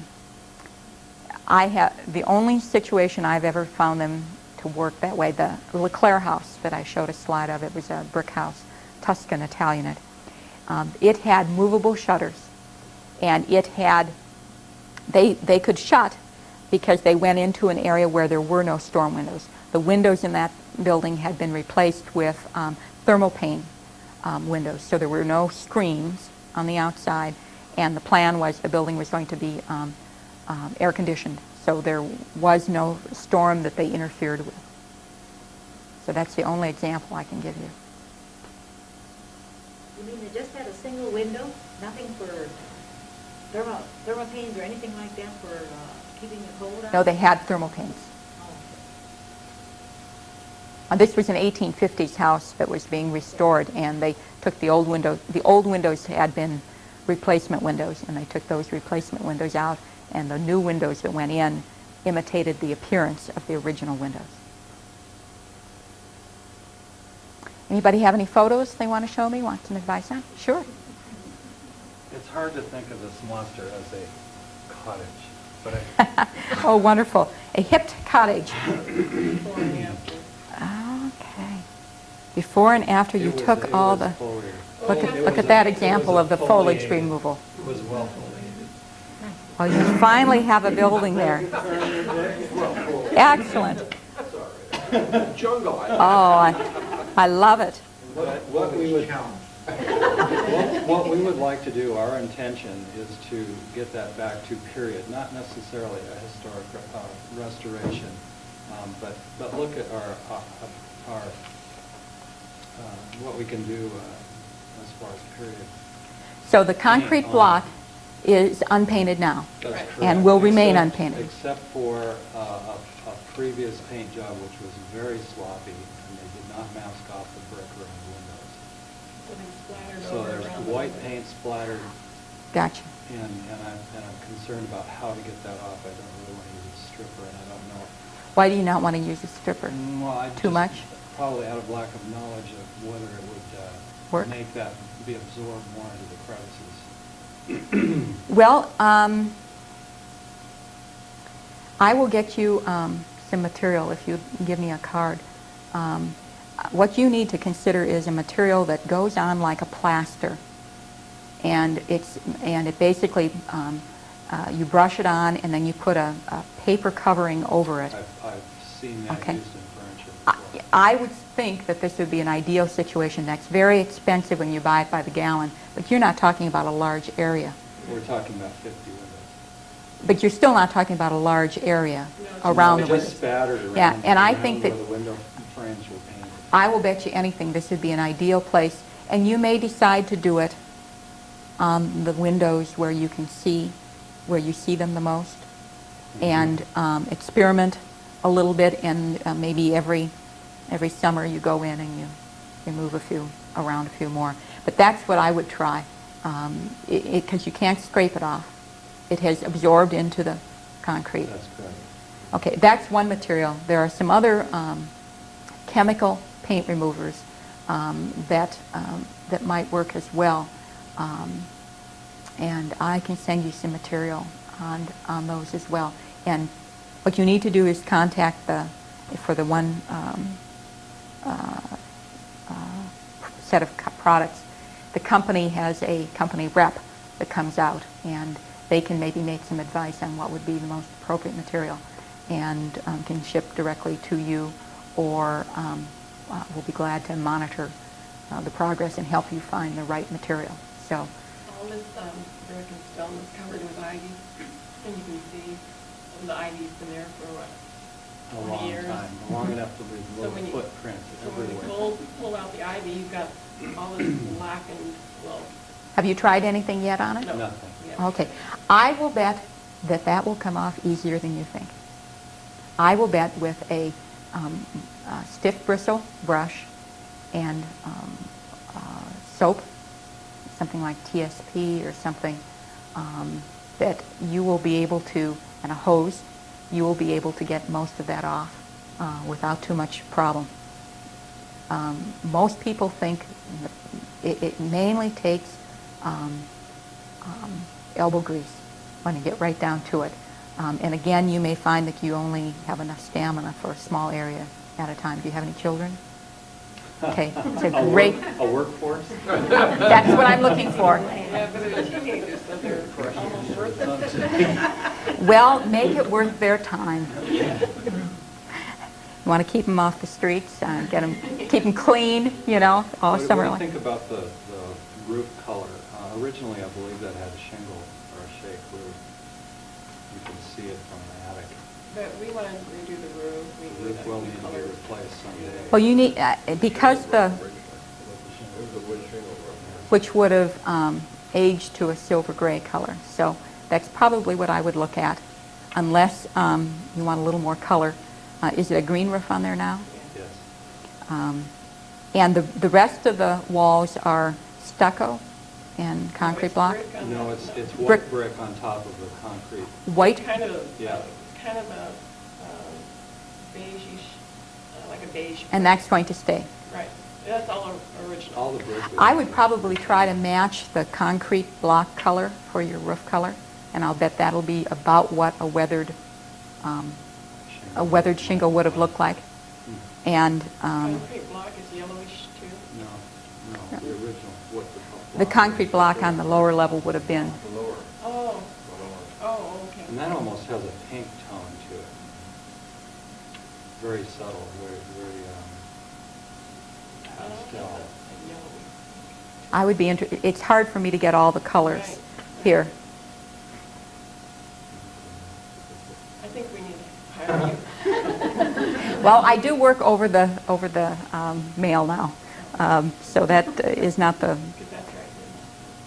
What generally people do, and this is not an advertisement, but what people do is I'll have them send me an elaborate set of photos of the house and all the details, and then what I send them back are a set of 3 or 4 examples of different colors, and then I code the colors to different parts in the house and show you where they go and what works together. And if they're going to get a new roof, then I'll pick up a couple different roof possibilities based on shingle samples that I have and whatever. So that is a possibility. But you've got 2 of your colors already determined for you, with the concrete block, lower level, and the brick.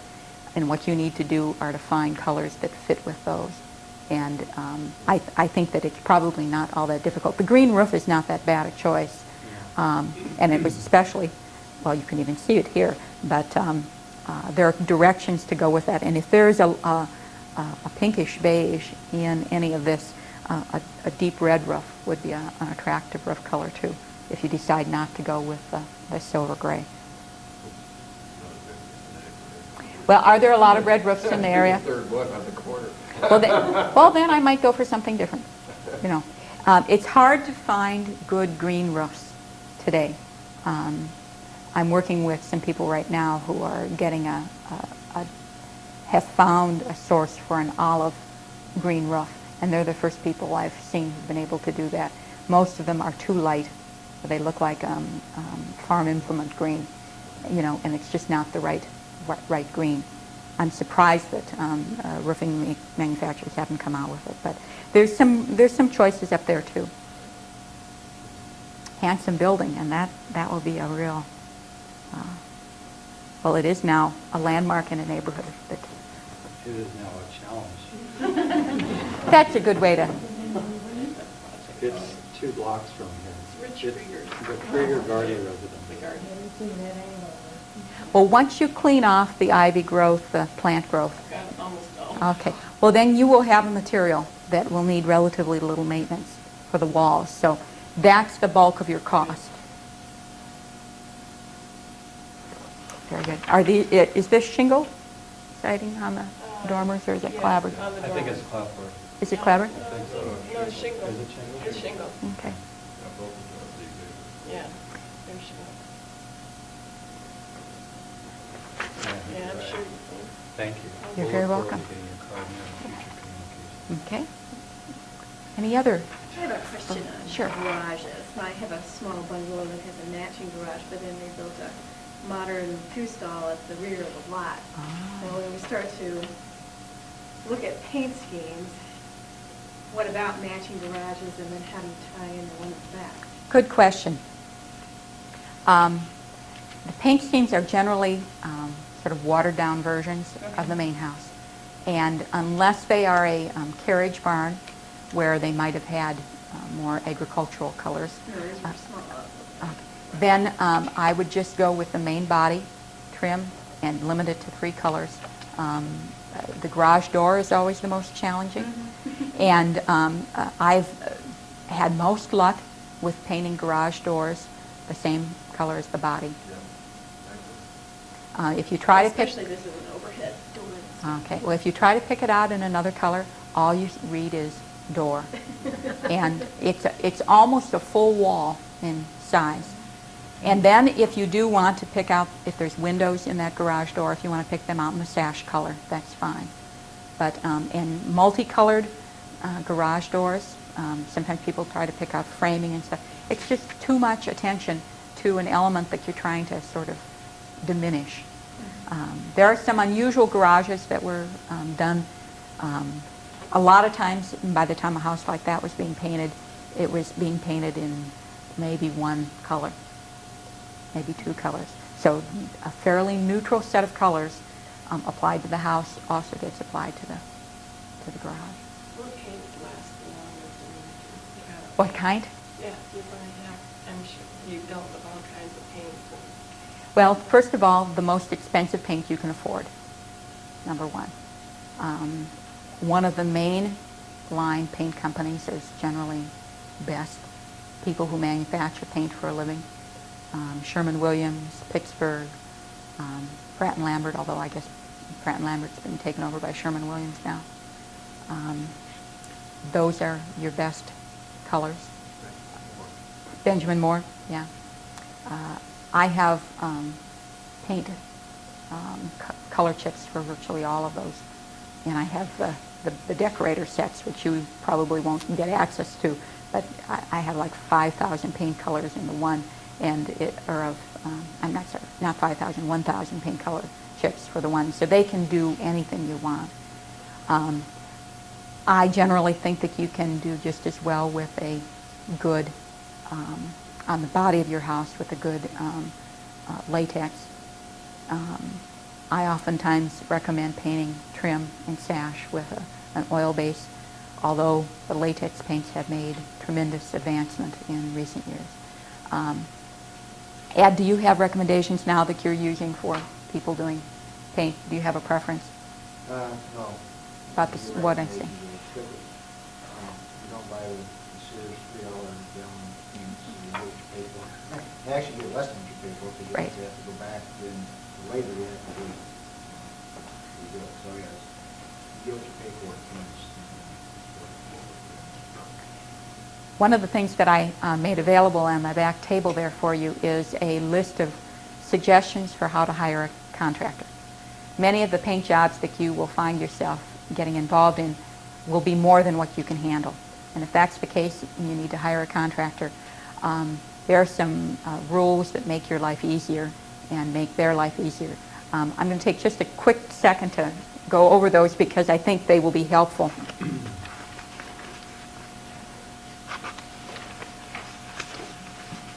Mollis? Yes? You touched briefly on preparation for painting. Oh, okay.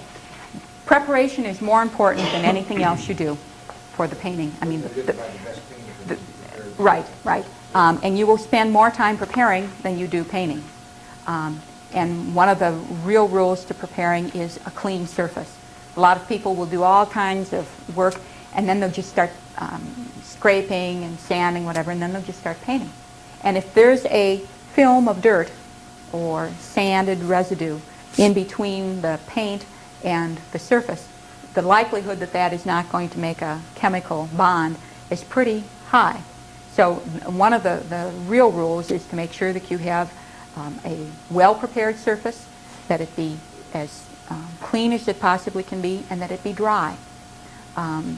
If you hose down an area, it's got to have several days to dry, good drying weather. The best time to paint will be the spring months.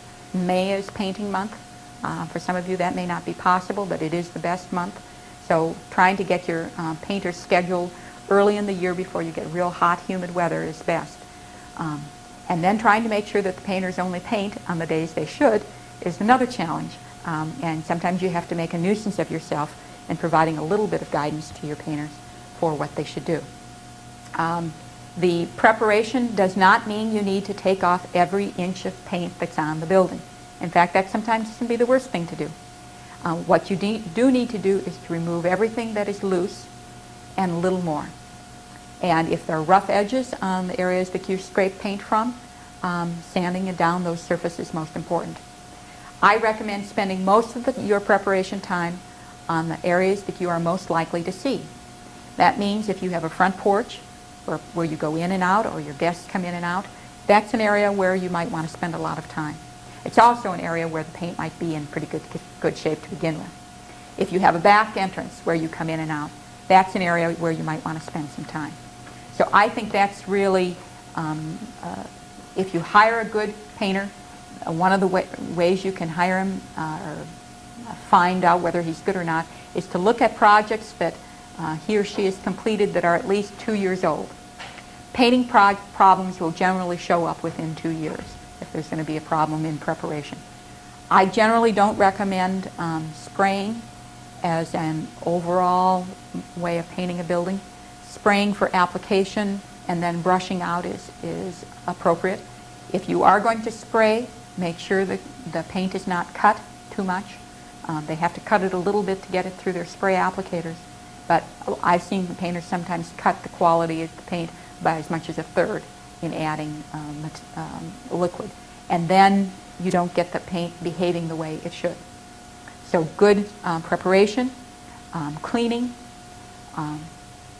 priming with usually, very often the priming will be done with an oil-based primer.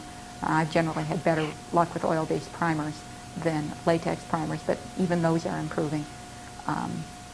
And then getting at least, if you do a priming coat, you may be able to get by with just one coat of finish paint. If the primer is tinted, the color or in the direction of the color that will be your final coat. But always 2 coats on the trim, 2 coats on the windows, doors, those kinds of surfaces. So this is what I left for you, tips for hiring. Probably the most important one is the last one, number 15, which reads, provide refreshments for the crew as often as you can afford to do so. I will guarantee you that if you bring donuts every other day to the work site, that you will get a better paint job. So try to do it. And there, go through this list, and I think that this is a set of rules gleaned from my years of experience in working with all kinds of contractors, more so than just painting contractors, but it applies to the contractor. So take a look at this and make sure that you be as upfront with your contractor as you can be. Again, understand that they're small business people. Their time is valuable. They're not going to maybe be able to meet you when you want to meet them. So try to meet them on their schedule. Understand that it's considerable work to put together an estimate. I'm a small contractor. I know it takes a lot of time to put together estimates for projects. So respect that and get recommendations. Don't just get the recommendations from the painters. Follow through and talk to the people. Ask them how they were on the site. Did they leave cigarette butts in the way of their children? Did they pester the cat? Were they nice to kids? You know, there's all kinds of things that you need to ask, and those are all listed in here. And think about things that are important to you. And then you'll have a good working relationship. I had one job I was working on, and the guys were smoking on the job. It was all outside work. Everybody thought it was fine. Well, this was a summer of not very much rain. They'd put their cigarettes out on the grass, and people came back to their house. They were not living there yet, came back on a Sunday afternoon. The workers had been there on Friday, and in the meantime there had been a smoldering fire through the grass. It hadn't ever actually made a big fire, but it was traced to a cigarette butt. So, you know, you need to lay out some rules for how you want things handled on your site. If you want to have the work cleaned up at the end of the day so that you can get in and out, and if you don't want the paint chips around for your animals to eat. I mean, there's all kinds of things that you need to be conscious of, and I think this will give you a start in figuring out what those are.